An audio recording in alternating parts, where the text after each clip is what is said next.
You ask Tiger to solve. This deals with linear equations with one unknown.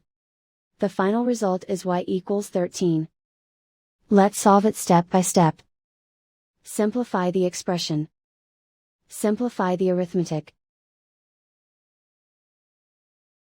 Group all constants on the right side of the equation. Add 10 to both sides. Simplify the arithmetic.